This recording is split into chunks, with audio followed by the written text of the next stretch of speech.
Bismillahirrahmanirrahim. Assalamualaikum warahmatullahi wabarakatuh. Innal hamdalillah nahmaduhu wa nasta'inuhu wa nastaghfiruhu wa natubu ilaihi wa na'udzu billahi min shururi anfusina wa min sayyiati a'malina. May yahdihillahu fala mudilla lahu wa may yudlil fala hadiyalah. Wa asyhadu an la ilaha illallah wahdahu la syarikalah wa asyhadu anna Muhammadan abduhu wa rasuluhu la nabiyya ba'dah. Ya ayyuhalladzina amanu taqullaha haqqa tuqatih wa la tamutunna illa wa antum muslimun. Fa inna asdaqal hadithi kitabullah wa khairal huda huda Muhammadin sallallahu alaihi wasallam wa syarrul umuri muhdatsatuha wa kullu muhdatsatin bid'ah wa kullu bid'atin dhalalah wa kullu dhalalatin finnar. Ikhwani fillah wa akhwati fid din azani Allah wa iyyakum. Alhamdulillah, segala puji dan syukur senantiasa kita panjatkan kepada Allah Subhanahu wa taala atas segala limpahan karunia dan kenikmatan yang terus-menerus Allah berikan kepada kita, ya. Salawat dan salam semoga tercurahkan selalu kepada junjungan kita, suri tauladan kita Nabi Muhammad sallallahu alaihi wasallam, dan juga kepada keluarganya dan juga kepada para sahabatnya dan seluruh pengikutnya yang setia hingga akhir zaman kelak. Pada kesempatan kali ini kita akan bahas topik yang berjudul melerai pertikaian, sudahi permusuhan, ya. Sungguhnya persatuan merupakan perkara yang sangat dijunjung tinggi dalam syariat. Bahkan para ulama menyatakan persatuan adalah perkara yang kedua setelah tauhid. Perkara yang pertama adalah tauhid, yang kedua adalah masalah persatuan. Dia merupakan aslun, pokok utama dari usuluddin, dari perkara-perkara yang penting dalam agama.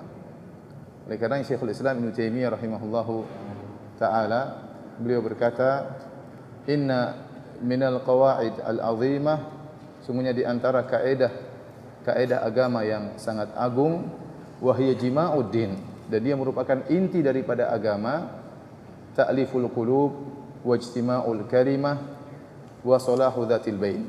Kata beliau, di antara perkara yang sangat penting dalam agama, kaidah yang besar dan merupakan termasuk intisari dari agama adalah ta'liful qulub, yaitu menyatukan hati-hati. Kemudian ijma'ul kalimah, yaitu menyatukan kata. Kemudian juga salahu dzatil bain, yaitu mendamaikan di antara yang bersengketa. Ini merupakan perkara yang agung dalam syariat. Oleh karenanya kita dapati banyak syariat Islam yang diturunkan oleh Allah Subhanahu wa taala dalam rangka untuk mengkokohkan persatuan. Karena persatuan adalah nikmat. Kebersamaan adalah nikmat. Kata Nabi sallallahu alaihi wasallam, al-jama'atu rahmah wal furqatu adzab. Kata Nabi sallallahu alaihi wasallam, persatuan adalah rahmat, adapun perpecahan adalah azab. Tersiksa kalau kita bermusuhan. Bermusuhan dalam skala kecil maupun skala besar, ya. Bermusuhan dengan tetangga enggak enak, hidup bermusuhan dengan tetangga enggak enak. Hidup di masjid bermusuhan dengan jemaah masjid juga tidak enak. Apa enak emang? Apalagi bermusuhan sama keluarga, bermusuhan sama istri, enggak enak. Oleh karenanya perpecahan adalah merupakan azab, sebagaimana sabda Nabi sallallahu alaihi wasallam. Oleh karenanya persatuan merupakan kenikmatan. Kata Allah Subhanahu wa taala, fa asbahtum bi ni'matihi ikhwana. Maka kalian dengan nikmat Allah, dengan karena nikmat Allah kalian pun menjadi saling bersaudara.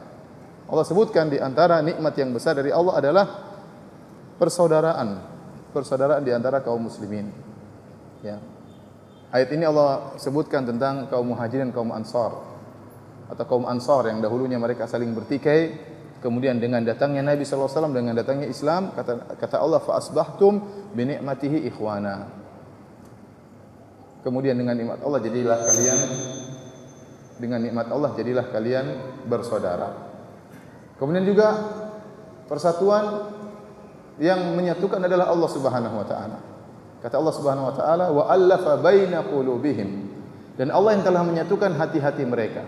Lau anfaqta ma fil ardi jami'an ma allafta baina qulubihim walakinna Allah allafa bainahum innahu azizun hakim. Kata Allah Subhanahu wa taala, Allah lah yang telah menyatukan hati-hati mereka. Seandainya engkau Muhammad, kau infakkan harta seluruh yang ada di atas muka bumi ini untuk menyatukan hati-hati mereka, kau tidak bakalan mampu. Karena masalah hati yang megang adalah Allah Subhanahu wa taala. Yang menjadikan seorang cocok dengan yang lainnya adalah Allah Subhanahu wa taala. Yang menyatukan hati-hati orang adalah Allah Subhanahu wa taala. Dan Allah mengatakan, kalau kau menginfakkan seluruh harta di atas muka bumi ini untuk menyatukan mereka, ma allafta baina qulubihim, kau tidak akan mampu menyatukan hati-hati mereka, walakinna Allah allafa bainahum, tetapi Allah yang telah menyatukan hati-hati mereka. Innahu azizun hakim, dialah Allah yang maha perkasa, yang mampu melakukan hal ini hanyalah Allah Subhanahu wa taala, dan dialah yang maha bijak. Oleh karenanya tatkala Abdah bin Abi Lubabah bertemu dengan Mujahid rahimahumullah, lantas tatkala mereka bertemu, mereka saling berjabat tangan. Maka Abdah berkata, Mujahid berkata, sungguhnya jika dua orang saudara saling bertemu, kemudian saling senyum di antara keduanya, maka akan gugur dosa-dosa mereka berdua sebagaimana daun-daun yang berguguran dari pohon. Ya, ini luar biasa, bertemu dengan saudara, senyum, jabat tangan, dosa-dosa berguguran. Maka kemudian Abdah bin Abi Lubabah mengatakan, ini perkara yang mudah. Mau menggugurkan dosa tinggal jabat tangan sama teman. Senyum, dosa-dosa berguguran. Makanya antum jangan malas-malas kalau jabat tangan sama orang. Orang jabat tangan terima aja, alhamdulillah. Senyum, dosa-dosa berguguran. Kata Abdah bin Abi Lubabah, ini perkara yang mudah. Maka Mujahid mengatakan, jangan kau katakan ini perkara yang mudah. Kalau bukan karunia dari Allah, maka kita tidak bisa seperti ini. Maka kemudian dia bacakan firman Allah Subhanahu wa taala, "Walau anfaqta ma fil ardi jami'an ma allafta baina qulubihim walakinna Allah allafa bainahum." Seandainya engkau menginfakkan seluruh harta di atas muka bumi, kau tidak bakalan mampu menyatukan hati-hati mereka. Tetapi Allah yang telah menyatukan hati-hati mereka. Maksudnya apa ikhwan dan akhwat yang dirahmati oleh Allah Subhanahu wa taala? Kecocokan hati, persatuan hati, satu kata, satu visi, ini nikmat dari Allah Subhanahu wa taala. Karenanya sebagaimana tadi saya katakan, banyak sekali syariat yang Allah turunkan yang mengantarkan kepada persatuan. Contohnya seperti syariat salat berjamaah. Para lelaki dianjurkan untuk salat berjamaah sehari 5 kali dalam rangka untuk bertemu dengan saudara-saudaranya di masjid. Kenapa? Untuk saling mengenal, saling menyapa, ya, berbicara di antara mereka, saling mengenal. Ini demi persatuan. 5 kali sehari semalam salat berjamaah. Kemudian yang lebih besar daripada itu salat Jumat seminggu sekali. Kalau salat Jumat hanya dikerjakan di Masjid Jami'. Masjid Jami' itu masjid yang besar. Seperti di Saudi masih seperti itu. Tidak semua masjid mengadakan salat Jumat. Hanya salat-salat yang besar. Adapun salat 5 waktu, masjid-masjid kecil juga ada salat 5 waktunya. Tapi kalau sudah salat Jumat hanya Masjid Jami', sehingga orang-orang terfokus untuk berkumpul di masjid-masjid yang besar tersebut. Maka persatuannya lebih besar lagi. Kemudian syariat juga mensyariatkan salat Id, lebih besar lagi. Kaum muslimin berkumpul dalam tempat yang luas, tanah lapang atau masjid yang besar untuk melaksanakan salat Id. Ini semua mengajarkan kita pada persatuan. Dan yang lebih lagi menunjukkan persatuan adalah ritual ibadah haji. Setahun sekali kaum muslimin dari segala penjuru dunia dengan berbagai macam bahasa, berbagai macam asal, berbagai macam suku, ya, kemudian melaksanakan ibadah haji. Ya. Ini adalah persatuan yang luar biasa. Oleh karenanya para hadirin yang dirahmati Allah Subhanahu wa taala, segala syariat yang mengantarkan kepada persatuan maka dianjurkan dalam Islam. Bahkan Rasulullah SAW pernah bersabda, "Idza kharaja thalathatun fi safar falyu'ammiru ahadahum." Kalau ada 3 orang keluar bersafar, kata Nabi SAW, hendaknya mereka mengangkat amir safar, satu di antara mereka bertiga tersebut. Dan ini sunnah yang ditinggalkan banyak orang. Sunnah yang ditinggalkan banyak orang. Kalau kita bersafar, kita kurang perhatikan masalah ini. Padahal Rasulullah SAW menganjurkan kalau kita bersafar, kita dengan teman-teman kita entah kemana, maka kita angkat salah seorang dari mereka jadi amir, jadi pimpinan safar, pimpinan rombongan. Supaya apa? Tujuannya agar tidak terjadi perselisihan. Misalnya di jalan tahu ingin mampir di mana, jangan mampir, udah yang memutuskan amirnya.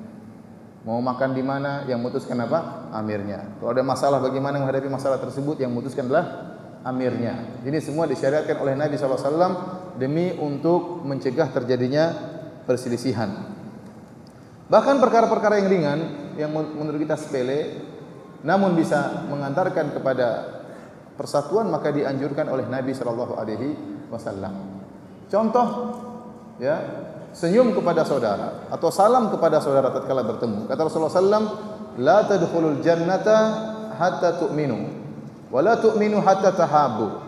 Kalian tidak akan masuk surga sampai kalian saling mencintai, dan kalian tidak akan saling mencintai sampai kalian beriman. Saya ulangi, kalian tidak akan masuk surga sampai kalian beriman. Wala tu'minu hatta tahabbu, dan kalian tidak akan beriman sampai kalian saling mencintai. Awala adullukum ala syai'in idza fa'altumuhu tahabbtum. Maukah aku tunjukkan kepada kalian tentang suatu perkara yang jika kalian melakukannya kalian akan saling mencintai? Kata Nabi SAW, afsus salama bainakum, tebarkanlah salam di antara kalian. Antum mengucapkan salam sama saudara berpahala. Kenapa? Menambah persatuan di antara ikhwan. Tidak sombong untuk mengucapkan salam, tidak sombong juga untuk menjawab salam. Nikmat mengucapkan salam, dapat pahala. Mendoakan saudara, dan saudara juga mendoakan kita, keselamatan atas sekalian. Syariat yang sangat indah. Bahkan senyum juga disyariatkan. Kenapa? Akan mengkokohkan persatuan. Kata Rasulullah SAW, la tahkiranna minal ma'rufi syai'an walau antalqa akhaka biwajhin taliq. Kata Nabi SAW, janganlah kalian meremehkan kebaikan apapun meskipun bertemu dengan saudara dengan tersenyum. Senyuman Anda itu berpahala. Ya. Meskipun saudara Anda mungkin tidak tersenyum sama Anda. Anda senyum sama dia, Allah catat. Tidak akan terlupakan. Tidak ada kebaikan sedikit pun yang luput dari catatan malaikat. Anda senyum, kata Allah, wa may ya'mal mithqala dzarratin khairan yara. Barang siapa yang melakukan kebaikan sebesar dzarrah yang sangat kecil saja, sedikit kecil apapun, dia akan melihat hasilnya. Anda senyum itu kebaikan, dan Nabi mengatakan jangan remehkan. Jangan remehkan. Karena senyum bisa menambah persaudaraan, senyum bisa menambah persatuan.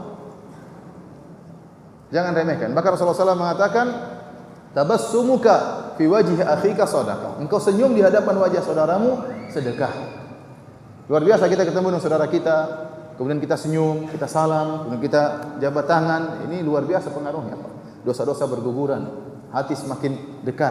Beda seorang salam dari jauh, assalamualaikum, ada pengaruhnya. Sambil senyum, pengaruhnya lebih lagi. Apalagi bertemu, jabat tangan, pengaruhnya lain lagi. Apalagi berpelukan, lebih lagi pengaruhnya. Dengan jika kita melakukan demikian, maka akan semakin kokoh persatuan kita, kemudian akan gugur penyakit-penyakit hati. Hasad sama dia akan hilang, suudzon sama dia akan apa? Hilang. Kenapa? Dia senyum sama kita. Kita mau suudzon enggak jadi. Kita mau hasad sama dia enggak jadi. Kenapa? Dia ramah sama kita. Enggak jadi hasad, enggak tega untuk hasad sama dia. Kenapa? Dia ramah.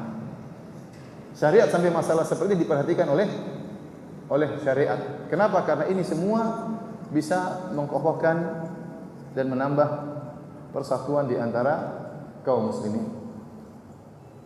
Contohnya lagi saling memberi hadiah, dianjurkan oleh Nabi SAW. Tahadu tahabu. Saling beri hadiah maka kalian akan saling mencintai di antara kalian. Kita punya teman, kasih hadiah sama dia. Dia juga beri hadiah kepada kita.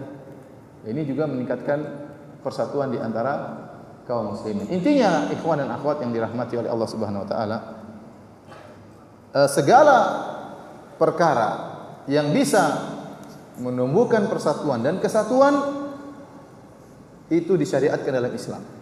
Semua perkara. Kenapa? Karena di antara aslun min usuluddin, di antara pokok agama yang paling penting setelah tauhid adalah persatuan di antara kaum muslimin. Maka segala perkara yang mengantarkan kepada persatuan disyariatkan, apapun. Apa yang disebutkan oleh Nabi SAW hanyalah contoh-contoh, Anda bisa kembangkan. Segala perkara yang bisa menimbulkan saling cinta kasih di antara kaum muslim maka dianjurkan, disyariatkan. Oleh karenanya, sebaliknya, segala perkara yang bisa merusak persatuan dan kesatuan, ya, bisa mengganggu persaudaraan di antara kaum muslimin diharamkan. Karena mengganggu pokok di antara pokok-pokok agama. Ya, oleh karena kita perhatikan tadi saya sebutkan banyak syariat yang intinya kita untuk bersatu. Sampai Rasulullah SAW mengatakan hak muslim alal muslim sit. Bahwasanya hak seorang muslim di antara muslim lain ada 6 ya. Di antaranya kalau dia sakit dikunjungi, dijenguk. Kenapa? Dia tahu dia punya saudara. Kalau kita tidak jenguk, dia suudzon, orang ini tidak perhatian sama saya. Saya sakit kok tidak datang ya. Setan ingin kita diadu domba oleh setan. Sakit dijenguk, kalau dia salam ya, kita jawab salamnya. Kalau dia bersin, kita jawab apa?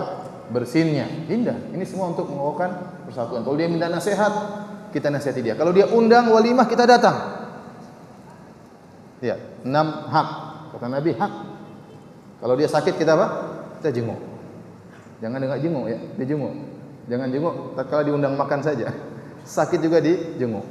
Dapat pahala menjenguk dia dan menyenangkan hati dia, memasukkan kegembiraan dalam hatinya ya. Dia senang dijenguk, ada yang perhatikan. Kemudian kalau dia mengucapkan salam, kita jawab salamnya. Dia mendoakan kita, kita doain dia. Kalau dia bersin, dia mengucapkan alhamdulillah, kita doain dia. Yarhamukallah, semoga Allah merahmatimu. Kemudian kalau dia minta nasihat, kita nasihati dia. Karena dia saudara kita, dia butuh nasihat, kita berpikir keras gimana bisa yang terbaik bagi dia. Kalau kita berpikir apa yang harus saya sampaikan kepada dia, bernilai pahala di sisi Allah Subhanahu wa taala. Entah nasihat kita dia terima atau tidak, yang penting kita berusaha menasihati. Kita memerah otak sebentar demi kemaslahatan saudara-saudara kita. Ya, kemudian di antaranya kalau bahkan tatkala dia meninggal, kita ngelayat jenazahnya. Ini semua perkara demi untuk menyatukan persatuan dan kesatuan di antara kaum muslimin. Sebaliknya, segala perkara yang menyebabkan terjadinya pertikaian di antara kaum muslimin, ya, maka ini diharamkan dalam syariat. Diharamkan dalam syariat.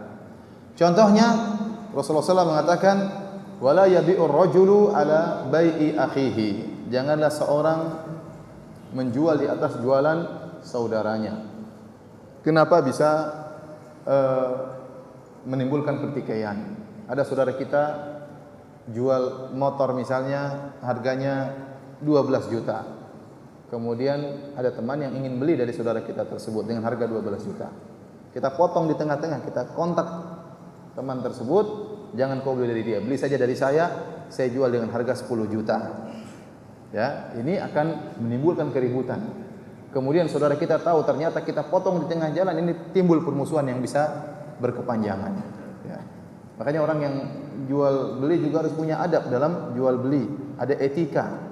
Ya, ini melanggar etika dan Islam mengajarkan hal ini tidak boleh membeli di atas menjual di atas penjualan saudara. Demikian juga tidak boleh membeli di atas pembelian saudara. Tidak boleh membeli di atas pembelian saudara. Ya. Ada saudara kita misalnya jual motor. Membeli motor dengan atau ingin membeli motor sama orang dengan harga 12 juta atau dengan harga 12 juta. Maka kita potong, kita bilang sama orang itu jual sama saya aja, saya akan beli 14 juta. Ini juga tidak boleh seperti itu. Ya, membeli di atas pembelian apa? Saudara. Ini sangat menyakitkan. Ya. Ini sering saya sampaikan kisah yang saya alami sendiri. Bagaimana saya terasa sakit tatkala ada orang membeli barang di atas pembelian saya. Ya. Waktu itu ya ada orang jual rumah dan waktu itu saya mau dibelikan rumah. Bukan saya yang beli, tapi mau dibelikan rumah oleh kakak ipar untuk istri saya. Kalau itu rumah istri saya kan juga menempati di situ. Waktu itu sekitar ya berapa ya banyaklah nilainya. Saya tidak mampu waktu itu. Alhamdulillah sudah sepakat dengan penjualnya, sudah deal, alhamdulillah. Sudah mau pembayaran waktu itu. Saya dalam hati ini rezeki nomplok ya. Tahu-tahu ada kakak ipar yang belikan rumah, saya bisa enggak usah sewa-sewa rumah. Dulu saya sewa-sewa rumah, alhamdulillah ada rumah. Qadarullah ternyata ada pembeli yang lain yang masuk. Ikhwan juga. Sudah ngaji juga, jenggotnya lebih panjang daripada jenggot saya. Masuk dia beli dengan harga lebih mahal. Ya, namanya penjual ya goyang. Semuanya ikhwan. Saya ingin beli juga ikhwan, yang jual juga ikhwan udah ngaji. Yang membeli kedua juga sudah ngaji. Semuanya sudah ngaji. Ya harusnya kan kalau sudah deal enggak boleh jual sama orang lain. Semuanya salah. Yang penjual juga enggak boleh jual sama orang lain. Ini juga pembeli berikutnya juga enggak boleh juga nawarin. Akhirnya waktu itu saya sempat sedih. Sampai saya suruh mengutus orang untuk tanya kepada orang tersebut, kepada ikhwan tersebut, kenapa membeli di atas pembelian yang kita sudah sepakati. Dia tidak peduli. Maka dia dengan alasan karena ini, untuk anu, untuk ini, untuk anu. Akhirnya, ya saya nggak mungkin bilang kakak ipar, kalahin lagi pembeliannya, lebih tinggi lagi ya. Bukan duit saya masalahnya. Akhirnya ya udah, saya bilang istri nggak jadi. Istri itu udah nangis-nangis. Saya cuma bilang, istriku itu rumah kecil, Allah tidak mau rumah itu buat kita. Allah ingin rumah yang lebih gede buat kita. Alhamdulillah dikabulkan oleh Allah Subhanahu wa taala. Intinya akhirnya saya nggak jadi beli rumah itu. Dan saya pun sakit hati. Saya juga manusia biasa ya. Saya sakit hati. Beberapa tahun kemudian, ya, tidak lama kemudian terjadi gempa, ya, kemudian agak rusak-rusak dikit rumah tersebut, ya. Beberapa tahun kemudian orang tersebut datang di Madinah. Kemudian cari saya. Bukan minta maaf, tapi numpang tidur di rumah. Dan dia tidak merasa bersalah sama sekali. Ya, saya jamu dia silakan. Cuma dalam hati saya sudah maafkan dia. Cuma seandainya dia, masa dia tidak bilang maafkan dulu ya? Enggak, sama sekali enggak. Seakan-akan tidak ada salah. Ya, begitulah ya. Kadang-kadang sebagian ikhwan seperti itu. Bisa orang lain salah, bisa juga kita yang salah. Terkadang ada adab yang menurut kita sepele ternyata menyakitkan hati saudara kita. Makanya Rasulullah SAW mengatakan jangan membeli di atas pembelian saudara, jangan menjual di atas penjualan saudara, jangan menawar di atas penawaran saudara. Kalau kita sudah tahu saudara kita tawar, jangan kita lakukan karena itu bisa memecahkan persatuan. Itu dilarang, haram hukumnya. Haram hukumnya. Kemudian kata Nabi SAW, wala yakhtibu ar-rajulu ala khitbati akhihi. Seorang tidak boleh melamar di atas lamaran saudaranya. Ini banyak kasus terjadi pertikaian di antara dua ikhwan gara-gara seorang wanita. Yang satu sudah melamar si akhwat, tahu-tahu laki-laki berikutnya datang melamar akhwat tersebut. Akhirnya akhwat tadi berubah pikiran memilih laki-laki yang kedua. Kenapa? Yang ngelamar kedua lebih kaya misalnya, ya, lebih gagah misalnya. Ya. Karena sekarang tidak ada lagi namanya cinta buta. Ya. Sekarang akhwat juga bisa membedakan yang punya mobil sama yang nggak punya mobil dia tahu. Oleh karenanya, ya, akhirnya dia berubah pikiran. Akhirnya jengkel lelaki pertama dengan ikhwan yang kedua. Dan saya dapati dua kasus seperti itu sampai sekarang tidak akur. Sama-sama ngaji. Sama-sama sudah ngaji, sama-sama jenggotan, sama-sama cingkrangan, sama-sama. Namun, ya, susah. Sama-sama sudah berkeluarga, ya, tapi ternyata tidak mudah. Ya, karena ini membuat dendam, membuat terpecah retaknya persatuan. Maka Rasulullah SAW melarang, tidak boleh melamar di atas lamaran saudara. Kemudian juga Rasulullah SAW mengatakan al-muslim akhul muslim la yadhlimuhu wa la yakhdhuluhu wa la yahqiruhu at-taqwa hahuna. Rasulullah SAW mengatakan seorang muslim merupakan saudara bagi muslim yang lain. Rasulullah SAW ingin kita bersatu. Kata Rasulullah SAW, al-mu'min lil mu'min kal bunyan yashuddu ba'duhum ba'dha. Sungguhnya seorang mukmin terhadap mukmin yang lain seperti satu bangunan, saling menguatkan di antaranya. Harusnya saling menguatkan. Bukan saling menjatuhkan, bukan saling menghina, bukan saling, ya, merendahkan di antara satu dengan yang lainnya. Makanya Rasulullah SAW mengatakan al-muslim akhul muslim, seorang muslim saudara yang lain. La yadhlimuhu, jangan dia zalimi saudaranya. Wa la yakhdhuluhu, jangan dia tinggalkan tatkala saudaranya butuh bantuan, jangan dia tinggalkan. Wa la yahqiru, dan jangan dia hina. Jangan dia hina. At-taqwa hahuna, kata Nabi, ketakwaan tempatnya di hati. Rasulullah SAW tunjuk sampai 3 kali. Di sini tempatnya di dada. Kemudian kata Rasulullah SAW, bihasimri'in minasyarri an yahkira akhahul muslim. Bahwasanya cukuplah seorang dikatakan telah berbuat keburukan, orang itu buruk tatkala dia merendahkan saudaranya sama muslim. Jangan kita merendahkan saudara kita sama muslim. Jaga ucapan kita, jangan saling mengucapkan ucapan yang buat dia tersinggung. Jaga lisan kita, karena setan ingin kita berkelahi, setan ingin kita bertikai, setan ingin kita saling hasad. Itu keinginan syaitan. Bahkan Rasulullah SAW melarang dalam perkara yang mungkin kita sederhana namun dilarang oleh Nabi SAW. Kata Rasulullah SAW, "Idza kuntum salatatan fala yatanajal itsnan duna sahibihima." Fa inna dzalika yahzunuhu. Kata Nabi SAW, kalau kalian ada 3 orang, jangan sampai 2 orang berbisik-bisik, yang ketiga tidak diajak ngomong. Sungguhnya sikap berbisik-bisik ini bisa membuat sedih orang yang ketiga. Sampai perkara yang sederhana, Islam mengajarkan adab. Kenapa jangan sampai terjadi pertikaian? Jangan sampai menyinggung hatinya.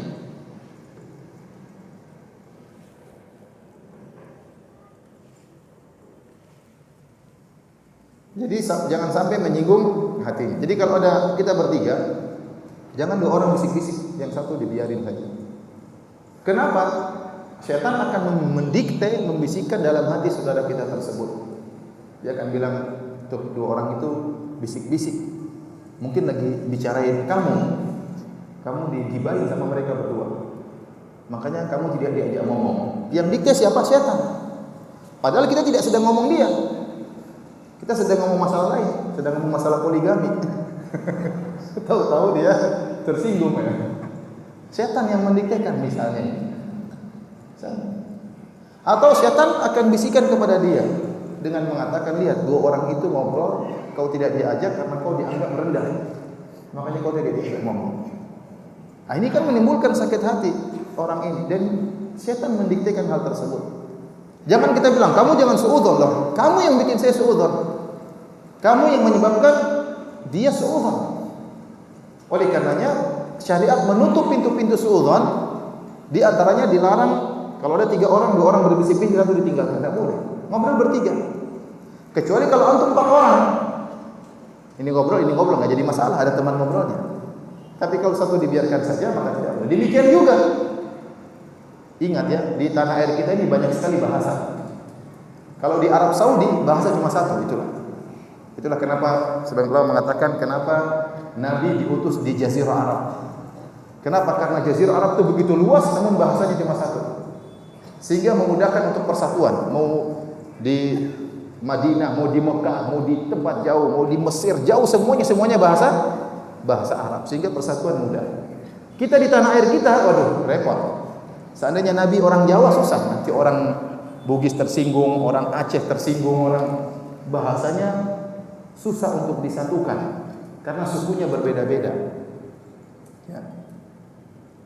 Di Irian saja, di Sorong saja, orang Irian sukunya banyak dan bahasanya beda-beda.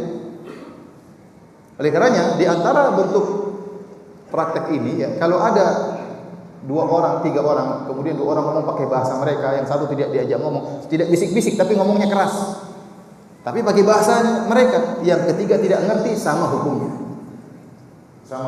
Jadi kita bertiga tahu ada 2 orang Madura, satunya orang Sunda. Ini 2 orang ini ngomong Madura, yang Sunda tersinggung, ini ngomongin siapa ini? Ngomongin saya.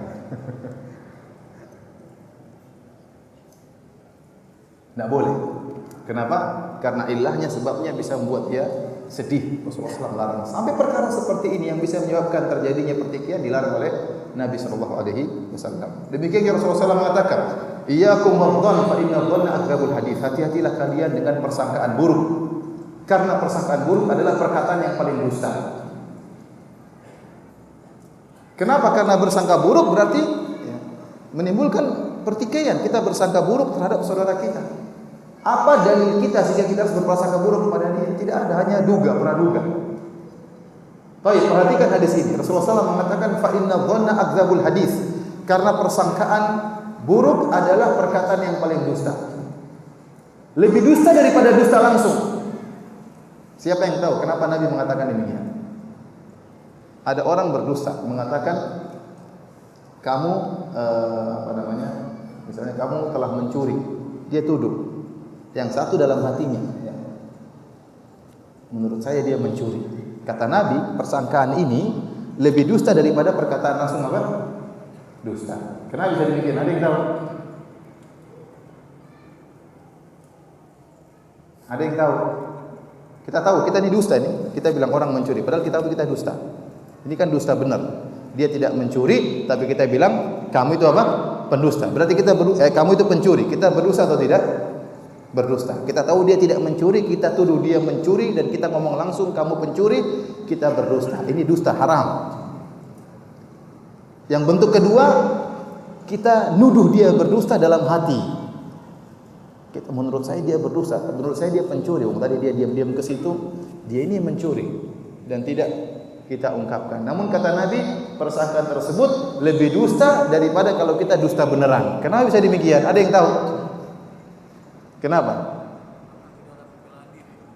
Karena tidak ada pembelaan diri. Kurang tepat. Yang bisa jawab saya kasih hadiah. Ada aqua gratis.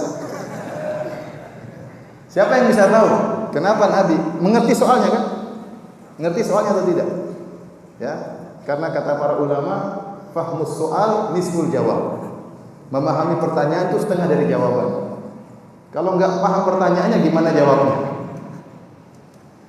Kalau kita dusta, kita bilang seorang kamu pencuri, padahal kita tahu dia tidak mencuri, berarti kita berdosa atas nama dia. Ini buruk, ini dosa besar, mengancam kepada neraka jahanam. Yang kedua, kita tidak tuduh dia dengan omongan, tapi dalam hati kita jangan-jangan dia mencuri. Kata Nabi, dalam hal itu lebih dusta daripada dusta yang sesungguhnya. Kenapa bisa demikian? Ada yang tahu? Saya kasih hadiah benar. Apa? Bersangka buruk. Iya, kenapa bersangka buruk lebih dusta daripada dusta yang benar? Ingat ya, paham tentang pertanyaan setengah jawaban. Kenapa? Karena berkaitan dengan hati, enggak tepat. Ya, karena mengumpulkan dua dosa sekaligus tidak. Ada yang tahu? Silakan. Prasangka belum tentu benar. Kalau dusta benar pasti salah. Terus dari mana sisi lebih parah daripada dusta? Nah, saya baru tahu kemampuan orang-orang Jakarta Utara. Saya juga nggak tahu kalau tidak baca penjelasan para ulama. Kok bisa Nabi mengatakan lebih dusta daripada dusta yang benar? Kenapa? Karena kalau kita berdusta, kita tahu itu dusta. Kita tahu dia nggak mencuri, kita tahu dia mencuri itu dusta. Kita tahu kita salah. Tapi kalau kita berprasangka dia mencuri, seakan-akan itu benar. Padahal ini lebih dusta. Jadi kalau yang pertama dusta kita merasa bersalah, kalau ini persangkaan kita merasa apa? Merasa benar. Maka ini lebih parah daripada nuduh dusta langsung, mendustakan atas nama dia. Paham atau tidak? Masih ragu-ragu. Jadi ini dilarang oleh Nabi SAW karena tatkala kita berprasangka akan didikte oleh syaitan. Orang itu begini karena begini, orang ini begini karena begini. Sehingga kita akhirnya benci kepada dia karena berprasangka buruk. Dilarang oleh Nabi sallallahu alaihi wasallam mengatakan, "Wala tahassasu wala tajassasu."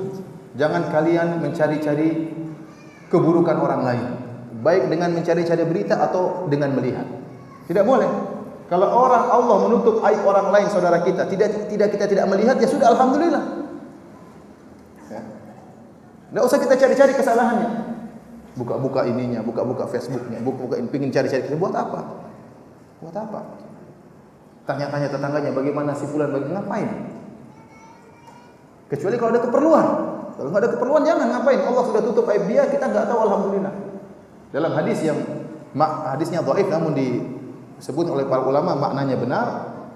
Rasulullah SAW mengatakan, ya, jangan ceritakan keburukan orang lain kepadaku. Aku ingin keluar dalam kondisi hatiku salimus sadar, hatiku dalam kondisi selamat, tidak suudzon sama orang lain.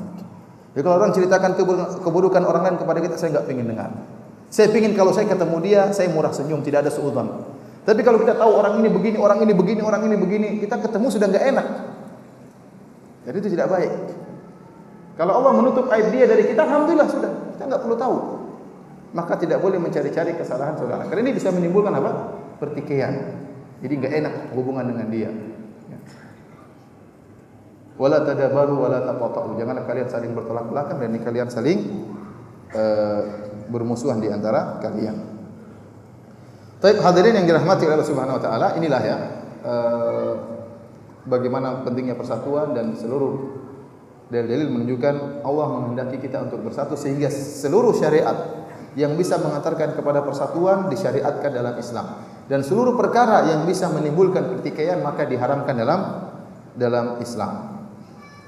Dan kita harus sadar bahwasanya di antara perkara yang sangat diinginkan oleh syaitan setelah menjerumuskan orang dalam kesyirikan, kalau syaitan tidak mampu menjerumuskan orang dalam kesyirikan, syaitan ingin mereka bertikai. Yang pertama kali diusahakan oleh setan bagaimana orang-orang terjerumus dalam kesyirikan. Kalau mereka tidak mampu dijerumuskan dalam kesyirikan, setan meskipun mereka bertauhid, yang penting mereka bertikai. Oleh karenanya Rasulullah SAW bersabda, "Inna syaitan qad aisa an ya'budahul musallun fi jaziratil Arab walakin fit tahrishi bainahum." Sungguhnya syaitan sudah putus asa untuk disembah oleh orang-orang yang salat, maksudnya orang-orang yang beriman, yang bertakwa, yang bertauhid. Syaitan putus asa menyuruh mereka syirik susah karena mereka yang bertakwa. Walakin fit tahrishi bainahum, tapi syaitan tidak pernah putus asa untuk mengadu domba di antara mereka. Diadu domba. Kalau sudah diadu domba, kaum muslimin menjadi lemah, tidak kuat meskipun bertauhid, tapi kalau bercerai-berai, bertikai, gontok-gontokan, ya, saling menjatuhkan, majelis pengajian yang satu mencela majelis pengajian yang lain. Nah, ini repot seperti ini. Ini yang dicari oleh syaitan.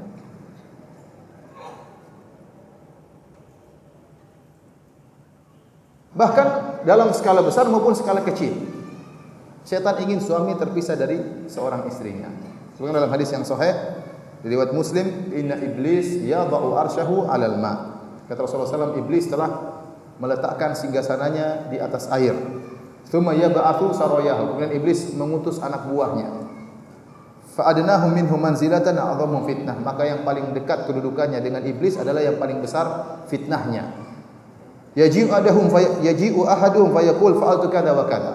Maka iblis, anak buahnya datang melapor, "Wahai iblis, saya telah melakukan demikian. Inilah kerusakan yang telah saya lakukan." Fayaqulu ma sana'ta syai'an. Kata iblis, "Kau belum bikin apa-apa." Masih belum. Sampai kemudian tsumma yaji'u ahaduhum, sampai ada satu anak buah iblis datang kemudian berkata, "Ma taraktuhu hatta farraqtu bainahu wa baina imra'atihi." Aku terus menggodanya sampai akhirnya dia menceraikan istrinya. Fayudnihi minhum, maka iblis pun mendekatkan dia. Kemudian iblis berkata, "Nikma anta, ente setan yang hebat. Kenapa berhasil menceraikan suami dari istrinya?" Jadi setan ingin terjadi perpecahan, bahkan dalam skala keluarga, skala kecil. Bagaimana kalau ribut antara tangga dengan tangga, satu kampung dengan kampung yang lainnya. Ya akhi, subhanallah, kita sedih lihat kaum muslimin saling bertikai, saling bermusuhan. Terkadang masalah-masalah konyol, ribut gara-gara masalah bola, ya, ribut. Masalah-masalah sepele, menyedihkan. Oleh karenanya orang-orang yang berusaha mencerai-beraikan persatuan yang sudah ada, ini orang paling buruk. Sudah ada persatuan kasih sayang di antara kaum muslim, kemudian ada yang berusaha memisahkan, mencerai-beraikan, ini orang buruk di sisi Allah Subhanahu wa taala. Dalam hadis riwayat Ahmad dengan sanad yang hasan di ghairihi, ya, kata Rasulullah SAW dari Asma bintu Yazid al-Ansariyah. Beliau berkata, qala Rasulullah sallallahu alaihi wasallam, Rasulullah SAW bersabda, "Ala ukhbirukum bi khiyarikum." Maukah aku kabarkan kepada kalian tentang orang-orang yang terbaik di antara kalian? Qalu bala, kata mereka tentu. Siapa Rasulullah orang-orang yang terbaik di antara kami? Qala fa khiyarukum alladziina idza ru'u dzukirallahu ta'ala. Orang-orang yang terbaik di antara kalian, kalau ada yang lihat dia, kalau mereka dilihat, maka yang melihat akan ingat Allah Subhanahu wa taala. Ini orang yang terbaik. Ada orang kalau kita lihat, kita ingat bola. Ada orang kalau kita lihat, kita ingat restoran, ingat makanan terus. Ada orang kalau kita lihat, kita ingat keburukan. Ada orang kalau kita lihat, kita ingat Allah Subhanahu wa taala. Inilah orang yang terbaik. Melihat dia saja bisa buat orang lain ingat Allah Subhanahu wa taala. Mungkin karena kezuhudannya, mungkin karena dia sering berzikir kepada Allah, mungkin karena dia sering baca Al-Qur'an. Ada orang-orang seperti itu, Masya Allah. Kalau kita lihat mereka, kita langsung ingat Allah Subhanahu wa taala. Kita langsung ingat akhirat. Jangan sampai kita jadi orang yang kalau orang lihat kita ingat dunia. Jangan sampai seperti itu. Jangan sampai. Saya kalau lihat kamu tuh saya pasti ingat, oh itu bahaya. Jangan. Kita ingin kalau orang lihat kita, dia ingat akhirat. Agar kita menjadi orang terbaik di sisi Allah Subhanahu wa taala. Kemudian Nabi SAW berkata, Ala ukhbirukum bisyirarikum. Maukah aku kabarkan kepada kalian tentang orang-orang yang paling buruk di antara kalian? Qalu bala, kata mereka, tentu wahai Rasulullah. Siapa orang-orang yang paling buruk tersebut? Kata Rasulullah SAW, fasirarukum al-mufsiduna bainal ahibbah. Orang-orang terburuk di antara kalian adalah orang-orang yang merusak di antara orang-orang yang saling mengasihi. Teman dua dekat, masuk orang ketiga ribut. Suami istri saling mencintai, masuk orang bergaul mengganggu suaminya, akhirnya ribut. Suami istri saling mencintai, datang seorang wanita ngobrol dengan istrinya, akhirnya istrinya jadi ribut sama suaminya. Contoh sederhana, suami istri saling mencintai, hidup dalam kondisi saling cinta kasih dengan penuh kesederhanaan. Datang temannya perempuan yang lain, cerita sama istrinya, oh suami saya itu saya dibelikan ini, dibelikan anu, dibelikan ini. Akhirnya perempuan tadi, suami saya nggak pernah belikan. Mulailah dia pulang, dia tuntut suaminya. Kamu kok nggak pernah belikan saya apa-apa? Itu si fulana suaminya beli ini, merusak namanya. Akhirnya terjadi pertikaian antara istri dengan suaminya. Oleh karenanya hati-hati, jangan sampai kita menjadi sebab terpisahnya di antara dua sahabat dekat. Jangan sampai kita merupakan sebab terjadinya pertikaian antara suami dan istri gara-gara kita. Kita pengaruhi suaminya, akhirnya suaminya jengkel sama istrinya. Datang contohnya, kita ketemu sama teman kita. Teman kita ini bahagia dengan istrinya, dengan tingkatan pergaulan yang di antara mereka sepakati. Yang penting mereka tentram, menjalani kehidupan baik, dengan penuh kekurangan yang ada di antara keduanya. Tahu-tahu kita datang kepada dia, cerita, waduh istri saya hebat luar biasa. Saya baru bangun tidur, langsung sudah disiapkan makanan, kemudian saya dipijit sebelum bangun tidur. Kalau saya mau pergi kantor, saya dicium tangannya, dia pakaikan kaos kaki buat saya. Waduh. Kita yang dengar, waduh istri saya kok nggak begitu ya?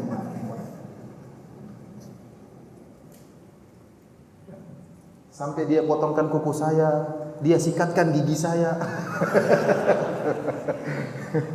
Istri saya kok nggak begitu ya? Padahal kita tadinya tentram hidup dengan suasana seperti itu. Tapi gara-gara ada perusak ini, cerita macam-macam ini, akhirnya dia merusak secara tidak sengaja. Akhirnya kita pulang, kita tuntut. Waduh, kamu kok nggak seperti istrinya si fulan begini. Sudah, kita rusak. Ini perusak ini di antara hubungan suami istri. Hati-hati. Kata Nabi SAW, fasirarukum, orang yang terburuk di antara kalian, al-mufsiduna bainal ahibbah, orang-orang yang merusak di antara orang yang saling mencintai. Al-masya'una bin namimah, yang jalan ke sana sini dalam rangka mengadu domba. Al-baguna, al-bura'a, al-anata, orang-orang yang menuduh orang yang baik-baik dengan tuduhan yang tidak benar. Ini di antara orang-orang yang sangat buruk dibenci oleh Allah Subhanahu wa taala. Di antaranya adalah dia merusak persahabatan, saling mencintai di antara saudara. Oleh karenanya para hadirin dan hadirat yang dirahmati oleh Allah Subhanahu wa taala, seorang ya berusaha untuk menjauhkan diri dari segala sebab-sebab pertikaian, dari segala sebab-sebab perpecahan. Dan jangan sampai dia terjerumus dalam pertikaian di antara kaum muslimin, antara dia dengan istrinya, antara dia dengan keluarganya, antara dia dengan temannya, ya. Antara satu kelompok pengajian dengan kelompok pengajian yang lainnya, antara satu dai dengan dai yang lainnya. Jangan. Islam ingin kita bersatu padu. Kalau dia punya kesalahan, kita bisa nasihati. Nasihatnya tidak perlu dengan mencaci maki. Bagaimana nasihat bisa sampai kalau disertai dengan cacian dan makian? Sampaikan dengan cara yang baik. Saudara kita punya salah, kita datangi dia. Jangan kita umbar di hadapan umum. Datangi dia, telepon dia. Ya. Karena kita ingin persatuan. Setan ingin buat kita tercerai-berai. Setan ingin kita bertikai dalam segala skala. Skala keluarga, skala jamaah masjid, skala kampung, skala negara, kita ingin dibuat bertikai di antara kaum muslimin.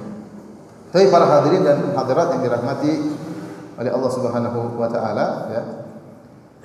Saya akan sebutkan tentang bahayanya orang yang terjerumus dalam pertikaian. atau melakukan hal-hal yang bisa memicu dan memacu adanya pertikaian. Sangat berbahaya. Baik yang terjerumus dalam pertikaian atau yang memicu dan memacu terjadinya pertikaian. Contohnya, ya, Rasulullah SAW menjelaskan tentang orang yang menghajar saudaranya, maksudnya dia memboikot saudaranya, tidak mau ketemu dengan saudaranya, tidak ditelepon, tidak disapa, kalau sakit tidak dijenguk. Ini berbahaya, dia emosi, benci sama saudaranya, sehingga seluruh hak-hak saudaranya dia putuskan. Seharusnya sama muslim, apalagi teman, kalau dia sakit kita jenguk. Ya, bahkan kalau dia meninggal, dia sudah tidak tahu kita datangi karena dia teman kita. Kalau dia minta nasihat, kita nasihat. Kalau dia undang walimah, kita undang. Kalau dia, kita penuhi undangannya. Kalau dia salam, kita jawab salamnya. Kalau dia bersin, kita jawab bersinnya. Namun kalau seorang sudah jengkel sama temannya, dia putus hubungan. Mau salam tidak disalami, ditelepon tidak diangkat. Kalau bertemu melengos, ya, satu belok ke utara, satu belok ke selatan, ya, tidak bisa bersatu. Ini namanya hajar, memboikot. Dan dalam hadis Rasulullah SAW mengatakan, la yahillu lil muslim an yahjura akhahu fawqa thalath. Tidak halal bagi seorang muslim memboikot saudaranya lebih daripada 3 hari. Yaltaqiyani fayuridu hadza wa yuridu hadza. Mereka berdua bertemu, satu berpaling, satu berpaling, tidak ingin ketemu. Tidak boleh seperti ini lebih dari 3 hari. Hari keempat haram, hukumnya haram. Hari pertama sampai hari ketiga kita gituin teman kita, dia salam kita tidak jawab, masih halal, tidak mengapa. Kenapa? Karena syariat tahu kita ini manusia, kita tidak seperti Nabi Shallallahu Alaihi Wasallam. Kalau kita emosi tidak bisa langsung hilang. Saya sering sampaikan, tidak seperti Nabi Shallallahu Alaihi Wasallam. Begitu disakiti bisa langsung tersenyum. Seperti kisah seorang Arab Badui yang datang menemui Nabi Shallallahu Alaihi Wasallam. Kata Anas, kuntu ma'an Nabi sallallahu alaihi wasallam fa adrakahu a'rabi. Saya sedang berjalan bersama Nabi sallallahu alaihi wasallam, tiba-tiba ada orang Arab Badui datang mendatangi Nabi, menyusul Nabi, kemudian menarik selendang Nabi sallallahu alaihi wasallam. Rasulullah SAW sedang jalan dihentikan sampai ada bekas merah di leher Nabi sallallahu alaihi wasallam. Ini menyakitkan. Antum bayangkan antum lagi jalan kemudian dihentikan dengan menarik selendang antum.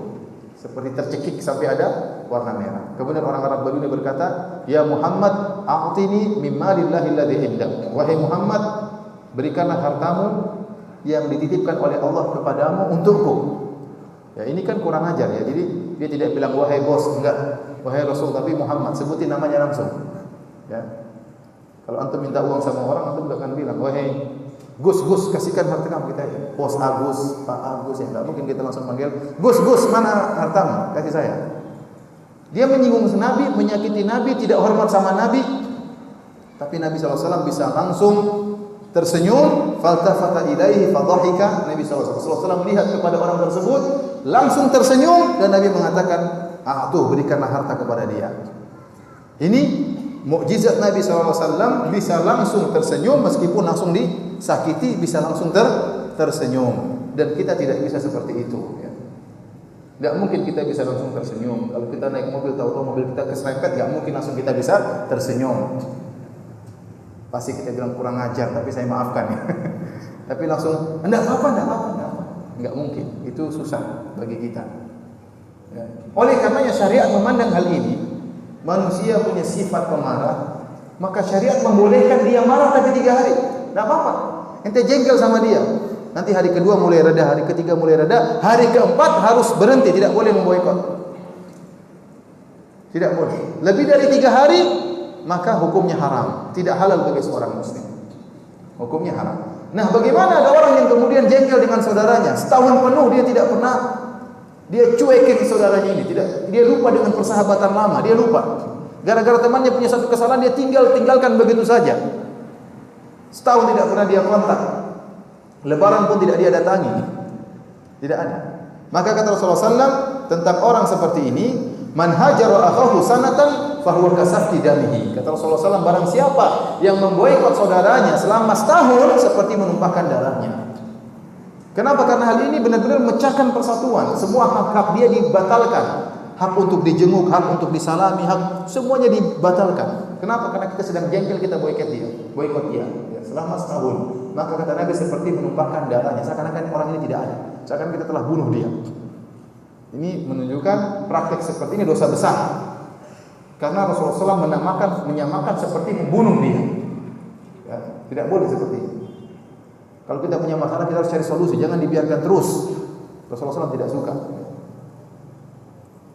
Ustaz, orang itu memang suka bikin masalah, Ustaz. Kalau saya berteman dengan dia pasti masalah terus.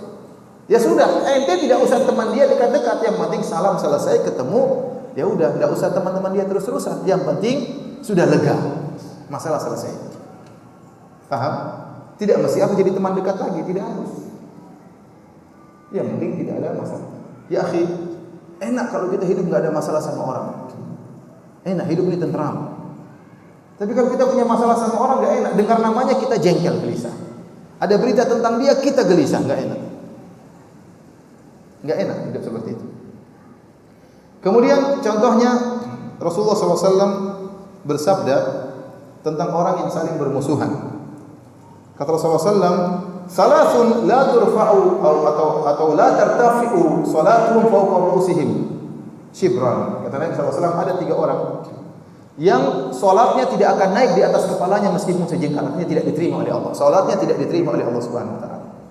Siapa 3 orang tersebut? Kata Nabi SAW, rajulun amma qauman wa hum lahu karihun.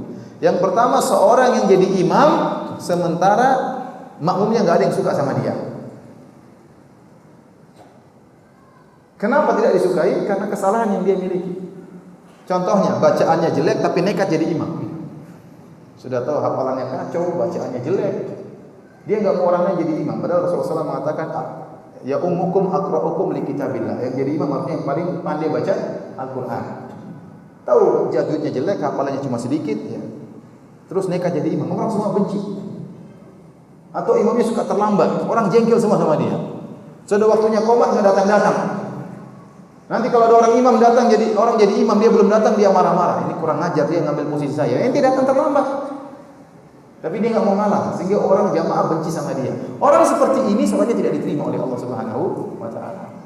Kenapa dia bikin jengkel satu masjid? Kata para ulama berbeda kalau dia dibenci karena dia menjalankan sunnah, ya.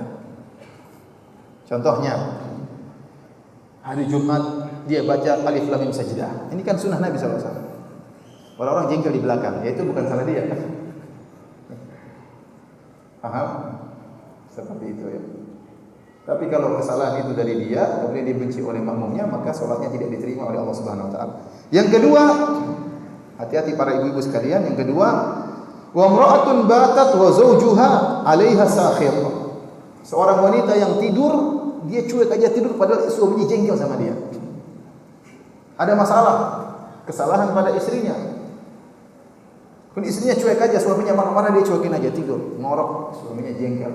Suaminya enggak bisa tidur sementara istrinya tidur. Ini juga salatnya tidak diterima oleh Allah Subhanahu wa taala. Gara-gara dia buat jengkel suaminya, gara-gara dia bersalah. Kesalahan bukan pada suaminya, tapi karena dia yang bersalah. Kemudian dia cuek aja tidur sementara suaminya dalam kondisi jengkel. Maka wanita seperti ini, istri seperti ini salatnya tidak diterima. Yang ketiga, wa akhwani mutasariman, 2 orang bersaudara yang saling bertikai. Ini tidak diterima salatnya. Menyedihkan, kakak adik ribut. Salatnya tidak diterima, yang bilang sama Nabi sallallahu alaihi wasallam. Menyedihkan. Karena ikhwan, ya, seorang kalahkan egonya. Jangan sampai dia karena mempertahankan egonya, egoismenya, merasa paling benar, akhirnya dia bertikai dengan saudaranya, ya. Dia yang salah, bukan saya yang salah. Tidak mau mengalah, akhirnya dua-dua salatnya tidak diterima oleh Allah Subhanahu wa taala. Menyedihkan. Kemudian dalam hadis riwayat Muslim, orang yang bertikai tidak diberi ampunan oleh Allah, bonus ampunan pada setiap hari Senin dan hari Kamis. Dari Abu Hurairah radhiyallahu anhu, Rasulullah SAW bersabda, "Tuftahu abwabul jannati yaumal itsnaini wa yaumal khamis." Sungguhnya pintu-pintu surga dibuka oleh Allah setiap hari Senin dan hari Kamis. Fayughfaru likulli 'abdin la yusyriku billahi syai'an. Maka setiap hamba yang tidak berbuat syirik akan diampuni oleh Allah setiap hari Senin dan hari Kamis. Ini luar biasa, kita ingin dapat ampunan. dapat bonus ampunan dari Allah dengan syarat tidak berbuat syirik. Seorang tidak berbuat syirik tapi mungkin terjerumus dalam maksiat ini, maksiatan, terjerumus dalam kemaksiatan, maka kemudian Allah bukakan pintu surga. Setiap hari Senin, hari Kamis Allah turunkan ampunan bagi dia. Illa rajulan kanat bainahu wa bain akhihi syahna. Kata Nabi, kecuali seorang yang punya masalah dengan saudaranya. Lagi jengkel-jengkelan, lagi dongkol-dongkolan. Fayuqal, maka dikatakan anziru hadaini hatta yastaliha. Kata Allah, tundakan dua orang ini, jangan diampuni dua orang ini sampai mereka berdua damai. Anziru hadaini, anziru hadaini, anziru hadaini hatta yastaliha. Tunda pengampunan bagi dua orang ini, tunda pengampunan bagi dua orang ini sampai mereka berdua damai. Ingat, ini kerugian besar bagi Anda yang bermasalah dengan saudara Anda. Rugi besar. Punya masalah sama orang. Cari solusi bagaimana supaya selesai permasalahan tersebut. Kenapa? Ada bonus ampunan yang Allah berikan setiap hari Senin, hari Kamis, Anda tidak dapatkan. Ya Ustaz, saya bertauhid. Iya, dalam hadis ini orang ini bertauhid, tidak berbuat syirik sama sekali. Dia bertauhid, tetapi ampunan tidak turun kepada dia. Bonus ampunan hari Senin, hari Kamis. Kenapa? Gara-gara dia bermasalah. Maka Anda jangan terpedaya dengan perkataan saya di atas sunnah, saya kemudian bertauhid, tapi ente selalu bikin masalah sama orang. Bikin masalah sama orang, kemudian bermusuhan, ampunan tidak turun dari Allah Subhanahu wa taala setiap hari Kamis. Hadis ini riwayat Al-Imam Muslim. Kemudian perkaranya menjadi semakin ruwet, apalagi yang bermasalah itu ternyata karib kerabat kita. Ini bahaya. Selain tidak diampuni oleh Allah Subhanahu wa taala, salat kita tidak diterima oleh Allah Subhanahu wa taala, kita terjerumus dalam dosa memutuskan silaturahmi. Rasulullah SAW bersabda, la yadkhulul jannata qati'. Tidak akan masuk surga orang yang memutuskan silaturahmi. Ya, apa enaknya hidup kalau dia punya masalah sama saudara Anda? Enggak enak. Hidup bermasalah itu paling tidak enak. Bermasalah dengan orang jauh tidak enak, apalagi bermasalah dengan kerabat sendiri. Ribut sama tante, masalah sama om, ribut sama kakak. Sudah setahun nggak pernah telepon kakak, nggak mau jenguk rumah kakak, nggak mau jenguk rumah adik. Ya nanti hanya menyusahkan diri Anda sendiri. Salat tidak diterima, ampunan tidak diterima oleh Allah Subhanahu wa taala, terjerumus dalam dosa, memutuskan silaturahmi, menyedihkan.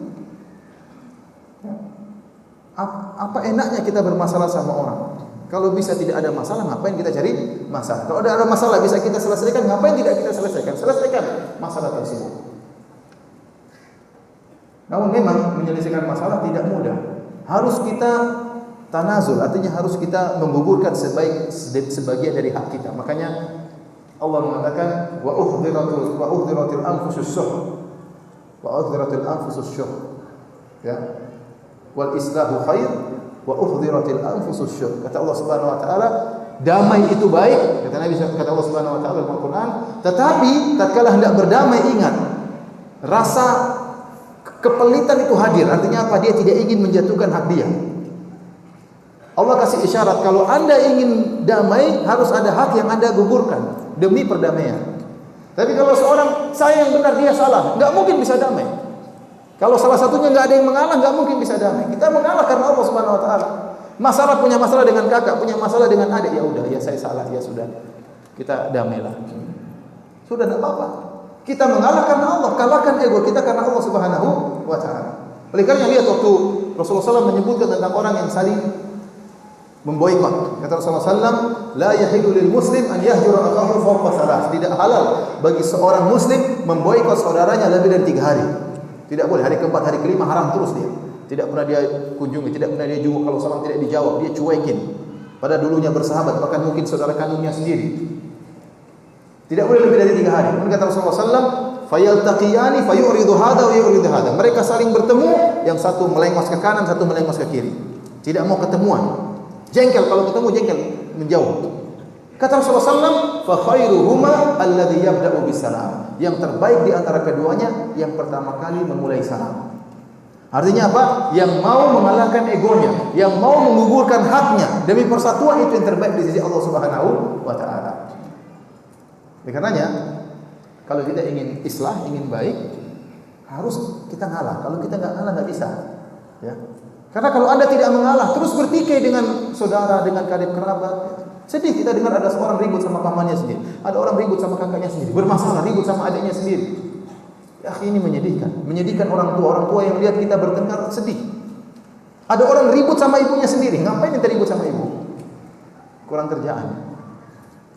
Ngalah, ente ngalah. Ibu mungkin salah, mungkin adik kita salah, iya. Dia salah, tapi kita juga mengalah kalau ingin dapat pahala. Ingat, khairuhuma alladhi yabda'u bisalam. Yang terbaik di antara keduanya yang paling pertama kali mengucapkan salam. Anda masalah sama orang, sehari, 2 hari, 3 hari dia salam, Anda enggak pernah jawab. Hari keempatnya enggak pernah kirim salam lagi. Sudah, Anda sekarang yang kirim salam sama dia. Lawan tuh ego. Assalamualaikum, gimana kabarnya? Sudah, lawan tuh ego. Pahalanya Anda menjadi terbaik di sisi Allah Subhanahu wa taala.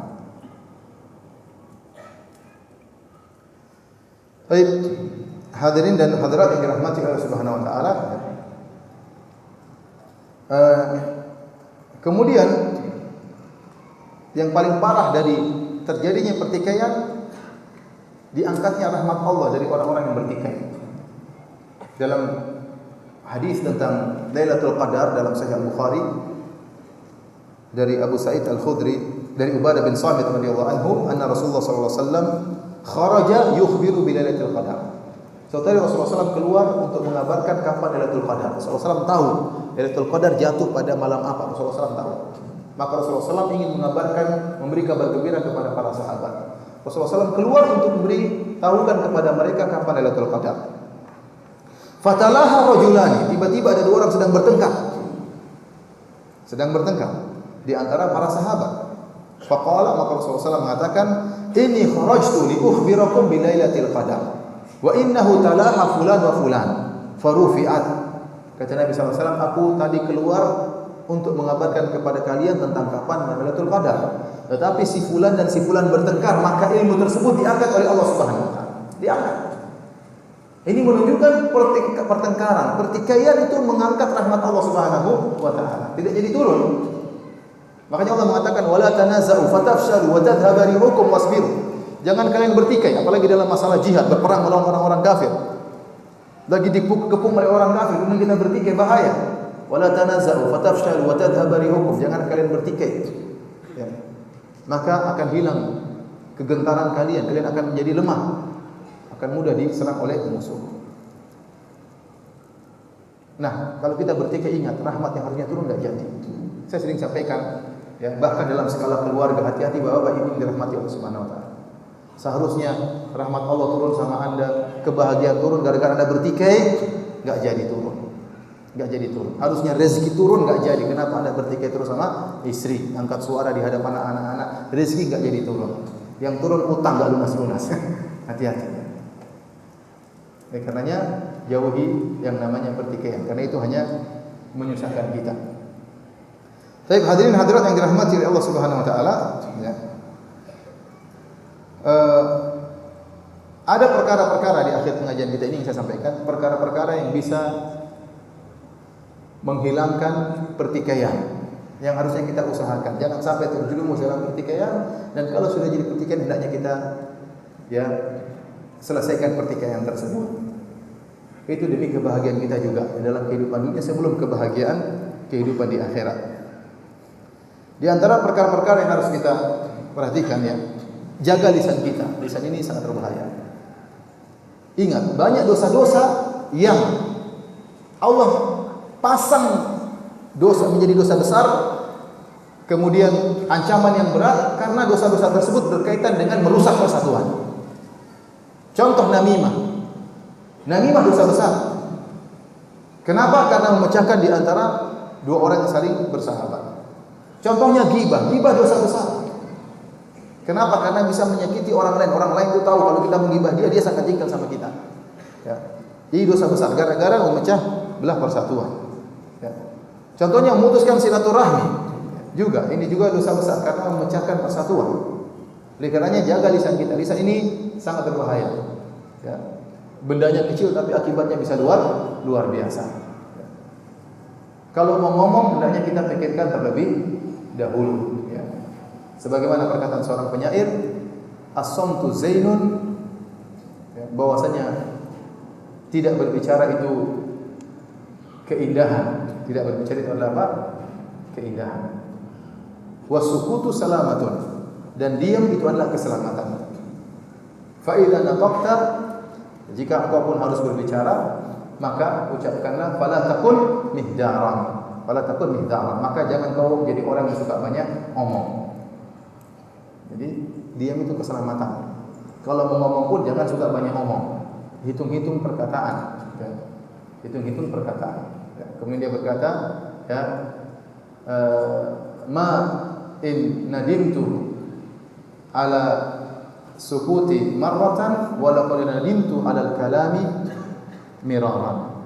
Kalau saya pernah menyesal karena diam sekali, saya pernah sekali menyesal karena diam, kenapa saya tidak ngomong? Sungguh saya telah berulang-ulang menyesal karena saya ngomong. Betapa sering kita menyesal, kok saya terlanjur ucapkan, kok terlanjur saya tulis, kok terlanjur statement tersebut keluar. Kita menyesal belakangan. Hati-hati. Ternyata perkataan ini bisa memecahkan di antara kaum muslimin. Ternyata perkataan ini bisa membuat ribut antara kakak dan adik. Ternyata pernyataan ini bisa membuat ribut antara suami dan istri. Hati-hati dengan perkataan kita. Makanya para ulama mengatakan perkataan itu, ya, harus kita tahan. Kalau sudah kita lepaskan, tidak bisa kita kuasai lagi. Sebelum kita lepaskan, kita kuasai dulu perkataan tersebut. Kalau sudah kita kuasai, lepaskan. Sudah kita pikirkan, ini apa konsekuensinya dari perkataan ini? Apa dampaknya? Sudah kita pikirkan, lepaskan. Jangan kita lepaskan baru kita pikirkan. Kalau sudah kita lepaskan, susah untuk diperbaiki. Hati-hati. Makanya Allah mengatakan, wa qulu linnasi husna. Ucapkanlah perkataan yang baik kepada manusia secara umum. Allah berkata, wa qul li ibadi yaqulu allati hi ahsan. Katakanlah kepada hamba-hambaku untuk memilih ucapan yang terbaik. Inna syaitana yanzagu bainahum. Sesungguhnya setan mengedomba di antara mereka. Kita ucapkan kata-kata yang baik, mau ngomong sama kakak, sama adik, jangan menyinggung hatinya. Pilih kata-kata. Kita sedang menjalankan perintah Allah. Wa qul li ibadi yaqulu allati hi ahsan. Pilihlah perkataan yang terbaik. Allah tidak mengatakan ucapkanlah perkataan yang baik, tidak. Tapi Allah mengatakan ucapkanlah perkataan yang terbaik. Berarti apa? Seakan-akan ada beberapa perkataan baik semua, tapi Allah suruh pilih mana yang terbaik di antara yang baik-baik itu. Ini menunjukkan Allah suruh kita berhati-hati tatkala berbicara. Cari perkataan yang lebih tepat, yang terbaik, baik bagi orang yang mendengarnya. Hati-hati kalau kita memiliki kata-kata yang kotor. Apa kata Rasulullah SAW? Inna syarran nasi manzilatan yaumal qiyamah man tarakahun nas ittaqa fuhsyi. Sungguhnya orang yang paling buruk kedudukannya pada hari kiamat yaitu orang yang ditinggalkan masyarakat gara-gara mulutnya yang kotor. Hati-hati. Jangan sampai ada terkenal menjadi orang yang nyelekit, omongannya menyinggung terus. Jangan. Itu ciri yang buruk. Orang tidak suka sama dia, ngomongnya kasar terus. Kalau ketemu orang menghina, merendahkan, menjatuhkan, orang ini seperti apa? Ini bukan akhlak yang baik seperti ini. Maka berusaha berakhlak yang buruk, berusaha berakhlak yang baik, berkata-kata yang baik pada siapa saja. Ya, pada orang tua, kepada kakak, kepada adik, apalagi kepada istri, pada anak-anak, ya. Karena di antara sebab utama terjadi pertikaian gara-gara perkataan. Gara-gara perkataan. Kemudian jangan lupa ingat tentang pahala mendamaikan. Pahala mendamaikan. Ya, terkadang kita bertikai dengan orang lain. Bisa jadi kedamaian tersebut muncul dari kita dan bisa jadi ada pihak ketiga yang ikut campur agar kita berdamai. Selama kita masuk dalam proses mendamaikan, apakah dari pihak ketiga atau kita ingin mendamaikan sendiri, maka pahalanya besar. Saya bacakan hadis-hadis tentang keutamaan mendamaikan atau keutamaan berdamai. Dari Abu Ayyub, dia berkata radhiyallahu anhu, qala li Rasulullah sallallahu alaihi wasallam, Rasulullah SAW berkata kepadaku, ya Abu Ayyub, ala adulluka ala sadaqatin yuhibbuha Allah wa rasuluh. Wahai Abu Ayyub, maukah aku tunjukkan kepada engkau tentang sedekah yang dicintai oleh Allah dan Rasulnya, tuslihu bainan nas idza tabaghadu wa tafasadu. Dalam riwayat tuslihu bainan nas idza tafasadu wa habib bainahum idza tabaghadu. Kata Nabi SAW, sedekah ya yang dicintai oleh Allah dan Rasulnya yaitu engkau mendamaikan manusia tatkala mereka sedang bermusuhan atau sedang rusak di antara mereka, terjadi kerusakan, dan kalau engkau menjadikan mereka saling mencintai tatkala mereka saling benci-bencian. Ini sedekah yang sangat dicintai oleh Allah dan Rasulnya. Dalam hadis yang lain dari hadis Abu Darda, Rasulullah SAW bersabda, Ala ukhbirukum bi afdhala min darajatis siyami was salati was sadaqah. Maukah aku tunjukkan kepada kalian tentang amalan yang lebih afdal daripada derajat salat, daripada derajat puasa, daripada derajat sedekah. Lebih afdal dari puasa, sedekah dan salat. Qalu bala ya Rasulullah. Tentu ya Rasulullah. Pahala apakah itu? Amalan apakah itu? Kata Rasulullah SAW, islahu dzatil bain. Mendamaikan di antara orang yang bertikai. Pahalanya besar. Antum tahu ibadah bukan cuma salat, puasa. Mendamaikan orang bertikai itu juga pahalanya besar. Karena kalau orang bersatu, Allah sangat suka ada orang berdamai. Dan kita kalau ikut campur untuk mendamaikan dan kita berhasil, pahalanya sangat besar. Lebih berpahala daripada sedekah, daripada salat, daripada puasa. Oleh karenanya saya tahu di Arab Saudi, saya kenal seorang syekh. Dia sampai mengeluarkan uang demi untuk mendamaikan dua orang bertikai. Apa? Kamu jengkel sama dia? Ya, ini duit, jangan jengkel ya. Tentu dengan banyak cara. Misalnya dia undang mereka makan misalnya, atau dia kasih hadiah. Ya. Saya waktu itu yang kasus yang saya lihat waktu itu ada seorang berkelahi sampai kemudian dia melukai saudaranya. Jengkel, dia tuntut. Maka syekh tersebut ngumpulin uang. Saya lupa berapa belas ribu real. Ngumpulin uang, kemudian dia kasih sama yang terluka tadi. Udah kamu maafkan saudaramu. Orang kalau dikasih duit bisa memaafkan, bisa atau tidak? Bisa. Coba saja kalau nggak percaya. Dia tahu ini berpahala lebih daripada sedekah, lebih daripada salat, lebih daripada puasa. Maka antum berusaha untuk mendamaikan. Ada yang bertikai, damai. Masuk dalam pertikaian mereka, harus pandai-pandai masuk dalam pertikaian mereka. Jangan sampai jadi musuh yang ketiga. Jangan. Ini dua orang bermusuhan, antum masuk supaya mereka damai. Kalaupun antum tidak berhasil, antum sudah dapat pahala. Kenapa? Karena Anda sudah berusaha untuk mendamaikan. Apalagi kalau berhasil.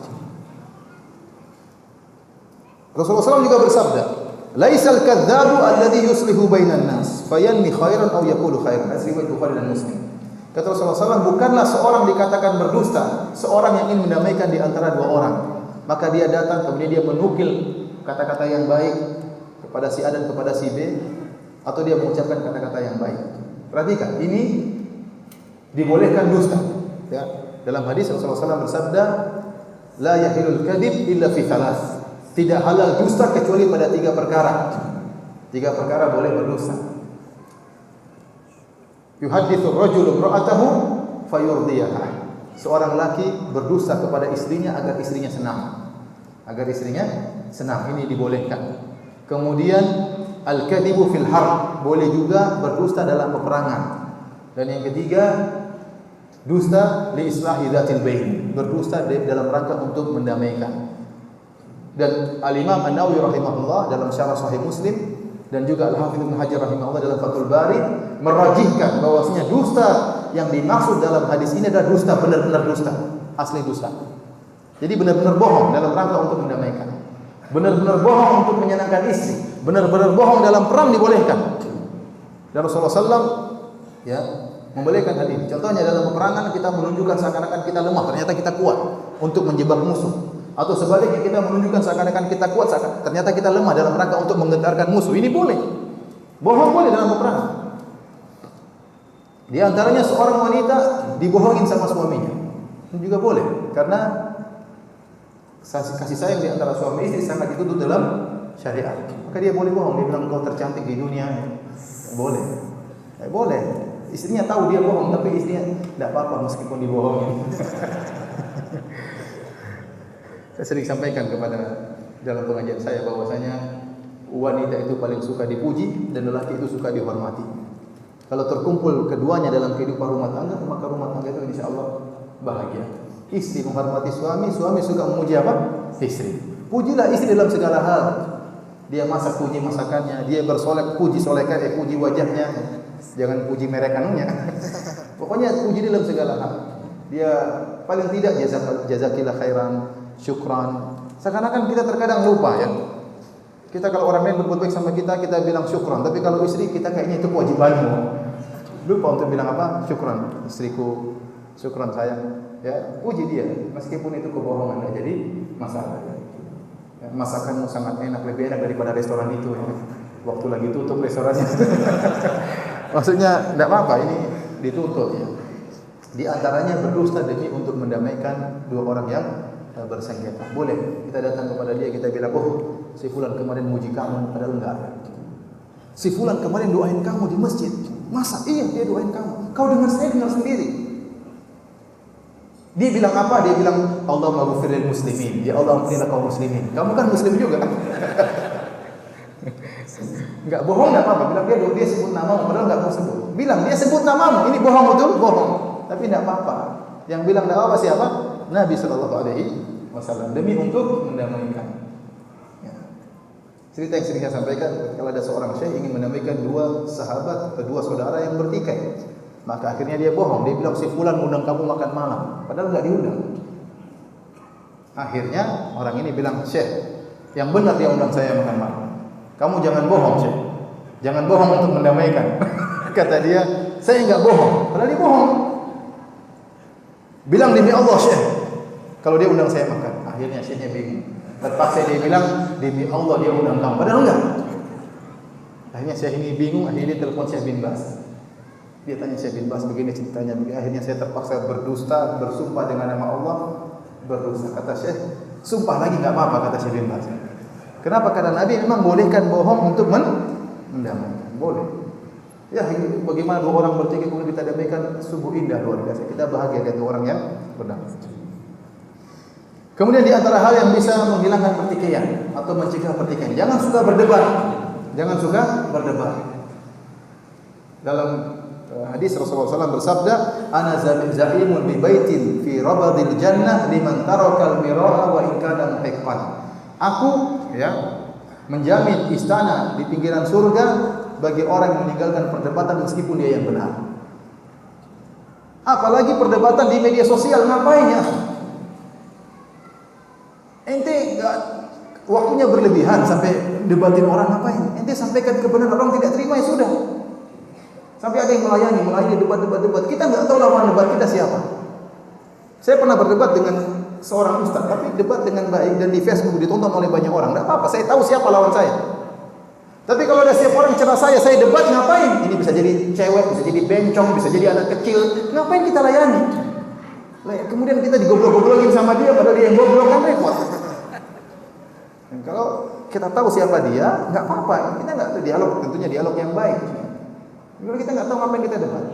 Kemudian kalau perdebatan tersebut, Rasulullah SAW dalam riwayat dia mengatakan, "Wala tumari akhak," jangan kau debati saudaramu. Kenapa? Karena perdebatan itu sangat mudah untuk menimbulkan persengketaan, sangat mudah. Kenapa? Kalau berdebat itu seorang tidak mau kalah, seakan-akan kalau saya kalah harga diri saya jatuh, sehingga dia tidak ingin mencari kebenaran tapi ingin mencari kemenangan. Bukan mencari kebenaran tapi mencari kemenangan. Tapi kalau dialog apa-apa, dialog dengan penuh adab, sama-sama mencari kebenaran, enggak jadi masalah.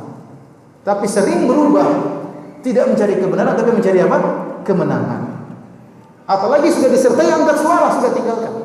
Jangan dilanjutkan karena Allah Subhanahu wa taala. Anda tahu Anda yang benar, tinggalkan dia. Jangan dilanjutkan, kalau dilanjutkan Anda akan semakin ribut sama dia. Ya sudah, akhirnya tidak mau ketemu lagi, enggak enak. Kalau ketemu lagi dan susah hati, kalau sudah disakiti susah untuk diperbaiki. Oleh karena jauhi perdebatan. Kalau sudah mulai saudara kita emosi, sudah. Jangan dilanjutkan. Karena siapa? Karena Allah Subhanahu wa taala. Karena Allah Subhanahu wa taala. Makanya kita di S3, S2 atau S3, kita cuma 8 orang satu kelas. Dan yang ngajar di antaranya Syekh Abdul Razak, kemudian Syekh Ibrahim Ar-Ruhaili, masyayikh ngajar kita. Cuma 8 orang ya. Kita dilatih debat di antara kita. Jadi setiap mahasiswa disuruh tulis pembahasan. Kemudian saya tulis pembahasan tentang satu masalah, kemudian saya copy 9. Satu buat saya, satu buat dosen, yang lainnya buat teman-teman. Teman-teman yang bisa dapatkan kesalahan saya dapat nilai.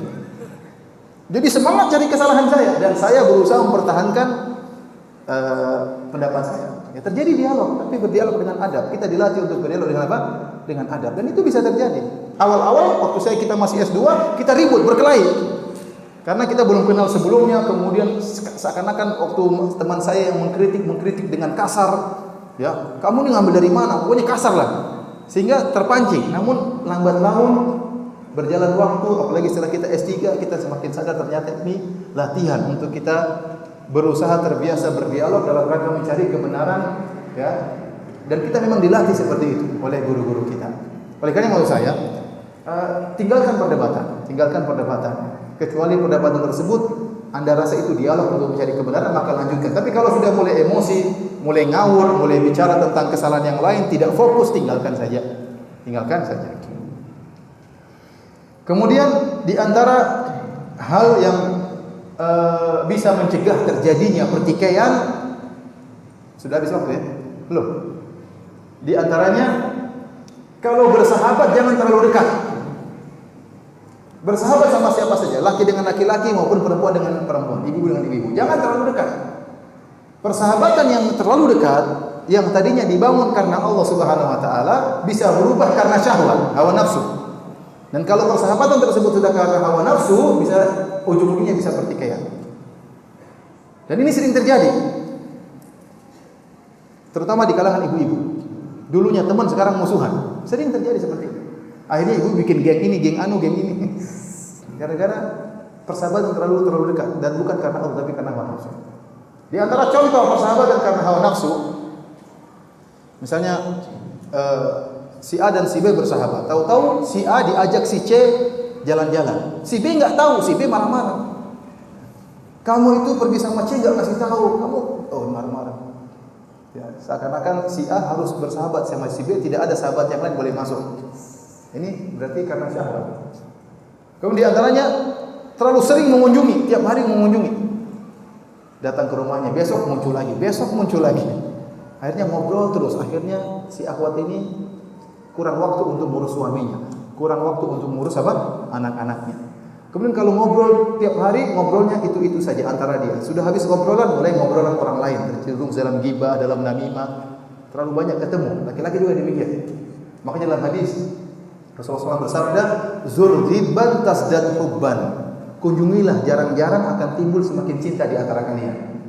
Ya, jangan tiap hari ketemu dia lagi. Ini lama-lama bisa ribut nanti. Ya, enggak bagus, terutama di kalangan ibu-ibu. Jadi persahabatan harus ada aturan. Ingat kita bersahabat karena Allah Subhanahu wa taala. Yang terakhir para hadirin dan hadirat yang Allah Subhanahu wa taala, kalau sudah terjadi pertikaian, maka ingat tentang pahala memaafkan. Terlalu banyak dalam Al-Qur'an dan hadis-hadis Nabi tentang pahala memaafkan, ya. Kata Allah, wal afina 'anil nas, di antara ciri-ciri penghuni surga yaitu orang-orang yang memaafkan orang-orang yang bersalah dengan dia. Ingat bahwasanya Allah berfirman, wal ya'fu wal yasfahu ala tuhibbuna ayyghfirallahu lakum, hendaknya mereka maafkan dan berlapang dada. Tidakkah kalian ingin diampuni oleh Allah Subhanahu wa taala? Al jazaa min jinsil amal. Balasan sesuai dengan amal perbuatan. Kalau kita maafkan orang lain, Allah akan maafkan kita. Ya, Allah akan maafkan kita. Oleh karenanya yakin di antara kesempatan kita dapat ampunan oleh Allah, Allah mentakdirkan kita didolimi oleh orang. Mungkin dikata-katain, mungkin dituduh-tuduh yang tidak-tidak. Ini banyak. Kesempatan maafkan mereka agar kita dapat ampunan Allah Subhanahu wa taala. Ya. Karena ampunan Allah itu luar biasa. Di antara cara mudah kita mendapatkan ampunan Allah, maafkan orang yang mendolimi kita, siapapun dia.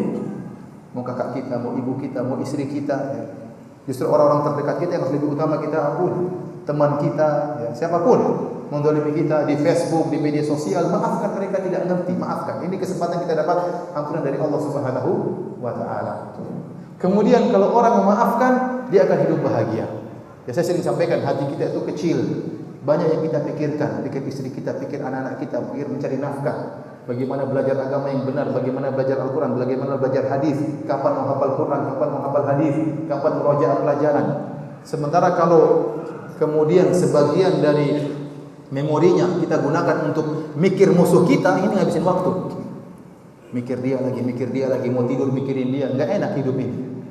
Ribut sama dia, pikir enggak bisa tidur, stres mikirin dia, orang ini kok enggak mati-mati ya. Ngapain? Kita maafkan selesai urusan.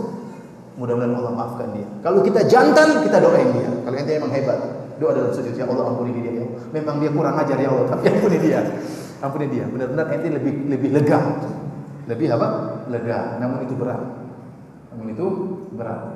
Namun barang siapa mudah maafkan, dia akan dimaafkan oleh Allah Subhanahu wa taala ya. Hidup ini jadi tenteram, konsentrasi ngurus istri, ngurus anak, ngapain ngurus orang yang dia tidak mau maafkan kita, dia mau ribut sama kita, sudah maafin aja, jadi masalah, maafin. Mau dia ngomong apa terserah, ya, dia capek sendiri nanti. Demikian para hadirin dan hadirat yang Allah Subhanahu wa taala, kajian kita. Kalau ada yang bertanya saya persilahkan. Allah taala bisawab.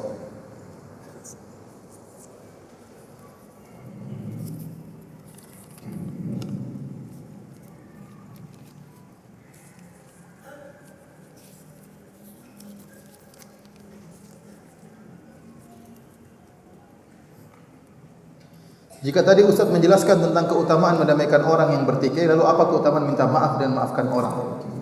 Ya, tadi minta maaf baik ya. Apa tadi kata Nabi SAW tentang orang yang bertikai? Wa khairuhuma alladhi yabda'u bisalam. Yang terbaik di antara keduanya yang pertama kali mengucapkan apa? Salam. Ini bentuk minta maaf. Ya.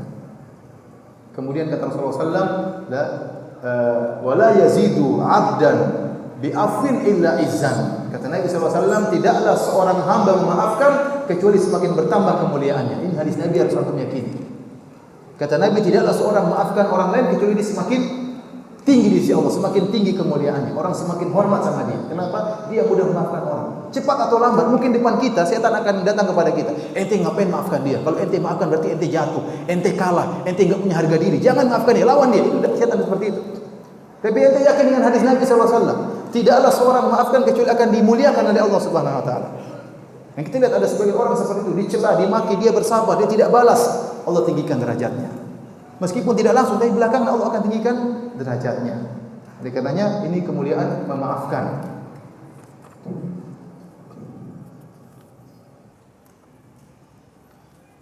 Anak ingin bertanya, bagaimana jika paman anak selalu menuduh anak berada dalam ajaran sesat?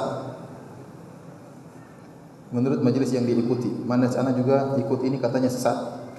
Sedangkan anak mencoba memberi pengertian, tapi dia malah membahas dengan debat dan nada tinggi. Apa yang sebaiknya lakukan? Maafkan dia dan tinggalkan perdebatan. Maafkan dia paman kita, dan tinggalkan apa? Perdebatan.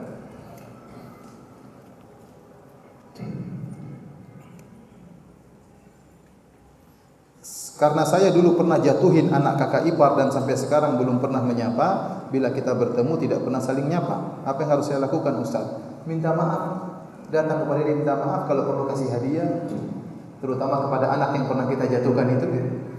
Semoga dia berubah. Kita berusaha mendamaikan. Berhasil atau tidak berhasil dapat pahala. Ingat ya. Kalau kita punya masalah, kita berusaha damai. Berhasil atau tidak berhasil, kita dapat apa? Pahala. Mau dia maafkan, alhamdulillah. Enggak juga enggak apa-apa. Kita tetap berusaha baik. Jangan dibalas. Ustaz, bila suami hatinya sudah mengucapkan dalam hatinya tidak menganggap Anda sebagai istrinya lagi. Ustaz, bila suami hatinya sudah mengucapkan atau meniatkan dalam hatinya untuk tidak menganggap Anda sebagai istrinya lagi, apakah sikap ini dianggap sebagai talak terpendam? Sekarang katanya suaminya dalam hatinya sudah tidak menganggap dia sebagai istri lagi. Dari mana dia tahu suaminya begitu? Katanya tidak pernah terungkapkan. Kok tahu dari mana? Hah? Ini suudzon namanya. Kalaupun benar suaminya terbetik dalam hatinya menganggap dia tidak sebagai istri, maka ini bukan talak. Talak itu ada lafalnya. Ada lafalnya. Kalau dalam hati sudah dianggap talak, banyak perempuan jatuh talak kalau begitu caranya. Enggak, tapi talak itu dia sebutin, kamu saya talak baru jatuh talak. Kalau hanya dalam niat enggak. Ini ada istilah talak terpendam.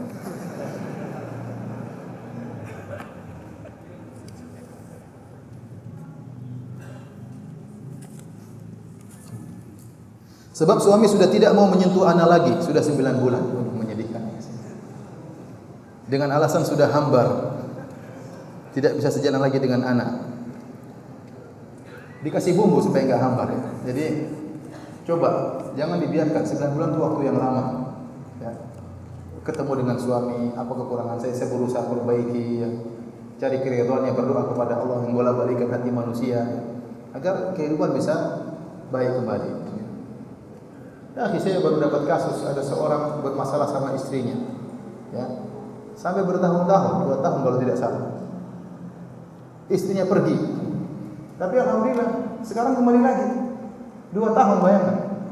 2 tahun pergi, istrinya yang pergi meninggalkan dia. Tidak tahu masalahnya apa, intinya istrinya marah, pergi 2 tahun ya. Kemudian terjadi pertikaian di antara mereka sampai masuk ke dalam ruang persidangan, tuntut menuntut, sekarang sudah kembali lagi. Tahu-tahu begitu saja kembali lagi. Sekarang sudah kemarin ikut pengajian bareng. Jangan-jangan dia hadir di sini orangnya. Tapi begitulah. Jadi yang bolak-balikan hati manusia adalah Allah Subhanahu wa taala.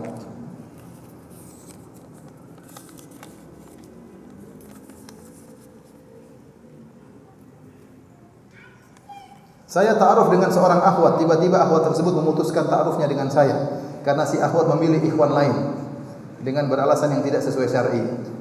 Apa hal tersebut diharamkan dengan yang tadi Ustaz jelaskan mengenai diharamkan melamar di atas lamaran saudaranya? Tidak boleh seorang melamar di atas lamaran apa? Saudaranya. Apa namanya? Sebagian ulama mengatakan yang tidak boleh kalau sudah ada kecenderungan. Ya. Ada nih tahu akhwat cantik yang ta'aruf 10 orang langsung. Dia boleh milih. Boleh ditinggalkan 9-9-nya dia tinggalkan. Tidak apa-apa. Yang tidak boleh, si akhwat sudah berhubungan dengan ikhwan, sudah mulai ada pembicaraan, sudah mulai bagaimana kalau kau jenguk orang tua saya, sudah mulai ada kecenderungan. Ini tidak boleh. Tapi kalau yang sekedar nama saya sekian, tinggi saya sekian, berat saya sekian, gaji saya sekian, terima masuk lamaran, ditolak ya tidak apa-apa. Nah, tapi seandainya kalau sudah ada kecenderungan kemudian masuk orang kedua, akhirnya si akhwat berubah pikiran, ditinggalkan lelaki pertama menuju lelaki kedua, maka perbuatan lelaki kedua ini kalau dia tahu haram. Ya, haram, tapi ya pernikahannya tetap sah. Anda yang dizalimi memaafkan hendaknya. Maafkan. Jangan merebut dengan paksa ya. Ini semuanya curhat ya. Saya ini dengan ini ribut dengan ini. Ternyata banyak keributan dalam kehidupan ini. Ya, kita coba hidup tentram, ngapain punya masalah ya? Nanti jangan cari masalah, jangan cari masalah.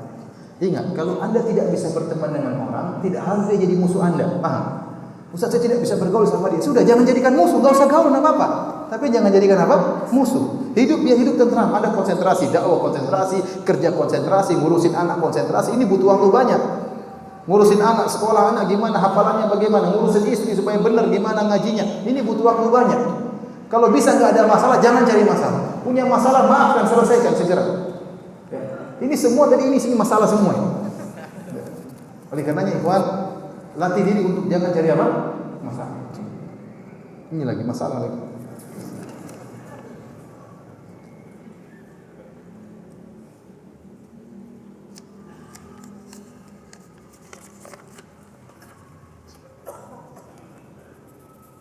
Bagaimana kalau ada saudara atau teman yang berhutang kepada kita dan tidak mau bayar? Bolehkah kita marah? Kalau dia ternyata mampu untuk membayar namun tidak mau bayar, maka kita boleh marah. Kita boleh laporkan kepada yang berwajib. Kenapa? Dia mampu dan tidak mau bayar.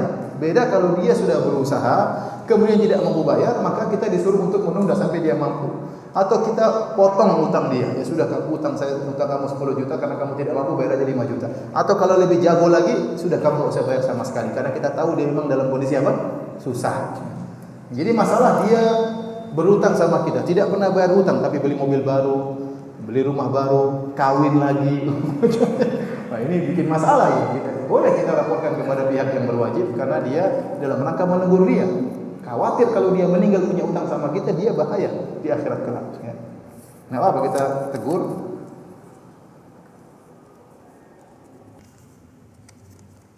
Boleh bila anak pergi ke daerah Bogor dan menginap, apakah sudah masuk safar dan dibolehkan untuk mengqashar salat? Maksudnya dari Jakarta Utara. Dari Jakarta pergi ke Bogor dan menginap di sana. Soalnya anak masih bingung, ada yang bolehkan, ada yang tidak. Mohon penjelasan Ustaz mana yang lebih sahih. Masalah safar, maka ada dua cara pandang para ulama. Pertama, pendapat jumhur dengan memandang ditinjau dari jarak. Cara pandang kedua yang dipilih oleh mazhab Zahiriyah, dipilih oleh Syekhul Islam Ibnu Taimiyah dan juga Syekh Utsaimin dan masyayikh yang lain dengan memandang urf. Jadi dua cara pandang di kalangan para ulama khilaf. Yang satu matok jarak, jadi ini lebih hati-hati. Pokoknya kalau di bawah 80 km bukan safar. Di atas 80 km maka merupakan apa? Safar. Sekarang hitung Jakarta Utara sampai Bogor berapa kilo? Ada 80 atau tidak? Hah? Ada? Tidak ada. 79 kilo Ustaz. Belum berarti. harus 80 kilo. Ini cara pandangan pertama, ini pendapat jumhur ulama. Metode kedua, tidak memandang jarak tapi memandang urf masyarakat. Urf masyarakat, urf itu apa? Yang dikenali ma ta'arafa alaihi nas, itu apa yang dipandang oleh manusia secara umum, bukan menurut pendapat kita. Tapi secara umum masyarakat menilai safar atau tidak. Kalau kita pergi ke Bandung, semua orang tahu kita sedang safar. Mana ke safar ke Bandung? Tapi kalau kita pergi ke Bogor, ini masih enggak tahu menurut masyarakat safar atau bukan. Kalau antum ke Depok dianggap safar atau tidak? Menurut masyarakat, bukan menurut ente ya. Menurut masyarakat, kalau kita ke Depok safar atau tidak? Saya rasa tidak. Nah, antum ikut pendapat mana? Jangan bikin madhab ketiga. Menurut saya safar, enggak. Jangan menurut Anda, menurut masyarakat. Karena maksudnya uruf masyarakat. Anda tinggal pilih di antara dua pendapat. Apakah memilih pendapat meninjau dari jarak atau meninjau daripada urf? Ustadz ini safar karena sudah pindah kota. Tidak mesti. Antara kota legenda dengan kota wisata dekat. Bukan berarti orang pindah kota kemudian orang tinggal di kota, batas jarak kota cuma 1 kilo. Apakah dikatakan safar? Jawabannya tidak. Oleh karenanya tinggal Anda pilih. Menurut yang saya ketahui, kalau orang pergi ke Bogor tidak dianggap safar oleh masyarakat. Orang ke Depok tidak dianggap safar oleh apa? Masyarakat. Itu yang saya ketahui, mungkin saya salah. Kalau alam bisawab. Harta anak adalah harta milik ibunya juga. Tidak. Dalam hadis Rasulullah SAW mengatakan, anta wa maluka li abi. Kau dan hartamu milik bapakmu. Hadis ini diperselisihkan oleh para ulama tentang kesahihannya. Engkau dan hartamu milik ayahmu. Kalaupun hadis ini sahih, para ulama menyatakan artinya apa? Harta kita boleh dipakai oleh ayah kita, boleh digunakan oleh ayah kita dengan syarat tidak beri kemudaratan kepada kita. Tidak boleh karena Rasulullah SAW bersabda la dharar wala dirar, tidak boleh beri kemudaratan. Contohnya kita punya mobil cuma satu, mau ngantar anak sekolah tiap hari atau apa, kita bilang, "Hei, Nabi bersabda, kamu dan hartamu milikku. Saya ambil di mobil." Waduh, ini beri mudarat namanya. Beri mudarat. Tapi maksudnya kalau bapak kita perlu sesuatu, kita keluarkan untuk pengobatan dia, untuk makan dia, seakan-akan dia boleh pakai harta kita. Allah mensyaratkan tidak boleh dengan beri kemudaratan. Seperti dalam pertanyaan ini, lalu bagaimana kalau seorang ibu tidak bisa amanah terhadap harta tersebut? Boros yang mengakibatkan harta sang anak dipakai untuk beli hal-hal yang tidak diperlukan. Enggak boleh, jangan kasih. Ya, kita kasih keperluan dia, tidak boleh memberi apa? Kemudaratan. Ustaz, pertanyaan saya, mengapa sesama sunnah saling berselisih bahkan bertikai? Ini masalah, kenapa bisa bertikai? Padahal akidahnya sama, manhajnya sama, mohon penjelasannya. Berarti pertikaian tersebut terkadang karena mungkin masalah hati yang enggak beres. Seharusnya secara logika kalau manhajnya sama, akidahnya sama, gurunya sama, harusnya enggak boleh ribut. Harusnya demikian. Berarti ada yang enggak beres, entah hatinya enggak beres, ya. Entah tidak punya adab dalam menghadapi masalah khilafiyah, ya. Oleh karenanya perlu belajar adab. Ini masalah ini tidak boleh ribut. Kenapa ini masalah khilafiyah dan ada adab dalam menghadapi masalah khilafiyah. Atau memang sudah tahu adab khilaf tetap aja ribut. Berarti enggak beres adalah masalah hati, harus diperbaiki. Demikian saja para hadirin yang dirahmati Allah Subhanahu wa taala. Mohon maaf banyak sekali pertanyaan yang tidak bisa dijawab karena keterbatasan ilmu dan juga waktu. Sebagaimana Allah kumpulkan kita di masjid yang mulia ini, semoga Allah kumpulkan kita di surganya kelak. Semoga Allah melindungi dosa-dosa kita, semoga Allah menjaga kesatuan negeri kita, kestabilan keamanan di negeri kita, dan semoga Allah mudahkan kita untuk terus ikut pengajian beribadah kepada Allah Subhanahu wa taala. Demikian, wabillahi taufiq wal hidayah. Assalamualaikum warahmatullahi wabarakatuh.